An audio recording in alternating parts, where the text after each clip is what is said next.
নমস্কার বন্ধুরা, ছোটদের ভালোবাসা ও বড়দের প্রণাম জানিয়ে আজ আপনাদের সাথে শেয়ার করতে চলেছি মোরলা মাছের ঝাল। আপনারা প্রথম থেকে পুরো ভিডিওটা শেষ পর্যন্ত দেখতে থাকুন। ভালো লাগলে একটা লাইক দিয়ে আমার পাশে থাকুন ও বন্ধুদের সাথে শেয়ার করে দিন। চলুন তাহলে শুরু করি। তো দেখুন বন্ধুরা, তার জন্য কড়াইয়ে তেল বসিয়েছি। তেল ভালোভাবে গরম হয়ে এসছে। আর এখানে দেখুন মোরলা মাছ ধুয়ে পরিষ্কার করে আমি লবণ হলুদ মাখিয়ে 10 সেকেন্ড রেখে দিয়েছি। আর দেখুন এখন তেল গরম হয়ে গেছে, মাছগুলো আমি ঢেলে দিলাম। এই দেখুন লবণ হলুদ মাখিয়ে কিছুক্ষণ যদি রাখা হয় তাহলে কিন্তু মাছের মধ্যে ভালোভাবে লবণ হলুদ প্রবেশ করে।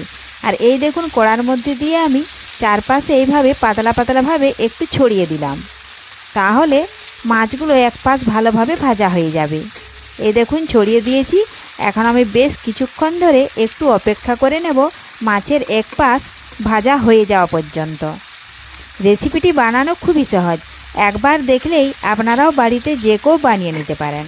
তার আগে যদি কোনো বন্ধু নতুন হয়ে থাকেন, চ্যানেলটি সাবস্ক্রাইব করে বেল আইকন হলে সেট করে দিন সবার প্রথমে আমার রেসিপি পেতে। তো দেখুন বন্ধুরা, মাছের এক পাশ ভালোভাবে ভাজা হয়ে গেছে। এখন আমি আরেক পাশ দেখুন এইভাবে উল্টে নিচ্ছি। এই দেখুন এইভাবে উল্টে নিচ্ছি। আর তেলটা ভালোভাবে গরম করে নিয়েছিলাম বলে দেখুন কড়ার মধ্যে লেগে যাচ্ছে না, না হলে কিন্তু কড়ার মধ্যে লেগে যায়। মাছগুলো উল্টানোর সময় অনেক সময় ভেঙে যায়। এই জন্য যখনই আপনারা মাছ ভাজবেন তেলটা কিন্তু খুব ভালোভাবে গরম করে নেবেন। আর তেলের মধ্যে একটু সামান্য হলুদ আর একটু যদি লবণ দিয়ে দিতে পারেন তাহলে তো মাছগুলো আর ভেঙে যাওয়ার কোনো চান্সেই পায় না। এই দেখুন উল্টে নিয়েছি, এখন আবারও আরেক পাশ ভেজে নেব। এইভাবে মাছগুলো নাড়াচাড়া করে দুই পাশে আমি দেখুন লাল লাল করে ভেজে নিয়েছি। এখন আমি খুরপি দিয়ে এইভাবে নাড়াচাড়া করে দেখুন তুলে নিচ্ছি। দেখুন তুলে নিচ্ছি, তোলা হয়ে গেছে। এখন ওই কড়াতে আবারও পরিমাণ মতো সাদা তেল দিয়েছিলাম। এখন ফোড়নে দিলাম গোটা জিরে, দেব গোটা জিরে ভাজা হয়ে গেলে একটা বড় সাইজ পেঁয়াজ কুচিয়ে রেখেছি, পেঁয়াজটা দিয়ে দিলাম। এখন পেঁয়াজ একটু লাল লাল করে ভেজে নিচ্ছি। পেঁয়াজ দেখুন লাল লাল ভাজা হয়ে গেলেই আমি দেখুন দিয়ে দিচ্ছি সর্ষে বাটা, জিরে বাটা, হলুদ, লবণ, লঙ্কা গুঁড়ো। আর দিয়ে দিলাম একটা বড় সাইজ টমেটো কুচিয়ে রেখেছিলাম, সেটাও দিয়ে দিলাম। এখন মশলার বাটিটা ধুয়ে একটু জল দিয়ে দিচ্ছি।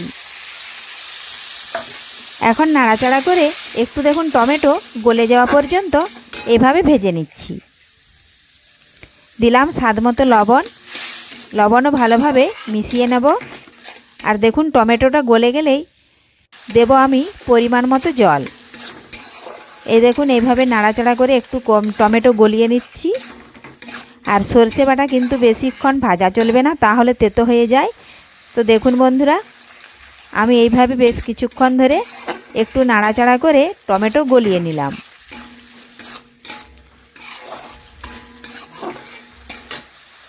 এখন আমি পরিমাণ মতো জল দিয়ে দেবো। দেখুন আমি এখানে 1 বাটি জল দিচ্ছি।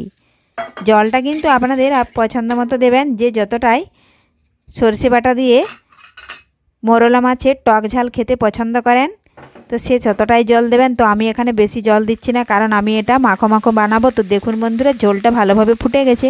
এখন আমি ভেজে রাখা মোরলা মাছ দেখুন ওপর থেকে ঢেলে দিলাম। এখন ঢেলে দিয়ে দেখুন একটু নাড়াচাড়া করে মাছগুলো একটু ডুবিয়ে নিলাম। এখন আবারও কিছুক্ষণ ফুটিয়ে নেব, তাহলেই তৈরি হয়ে গেল আজকে মোরলা মাছের টমেটো দিয়ে টক ঝাল। রেসিপিটি ভালো লাগলে লাইক, শেয়ার, কমেন্ট করতে অবশ্যই ভুলবেন না বন্ধুরা।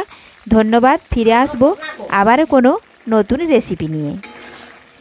দেখুন বন্ধুরা হয়ে গেছে। এটাকে এখন অন্য বাটিতে নামিয়ে নেব। আর এইভাবে একটু মাখো মাখো যদি রাখা হয় তাহলে গরম ভাতের সাথে কিন্তু খেতে অসাধারণ লাগে। ধন্যবাদ।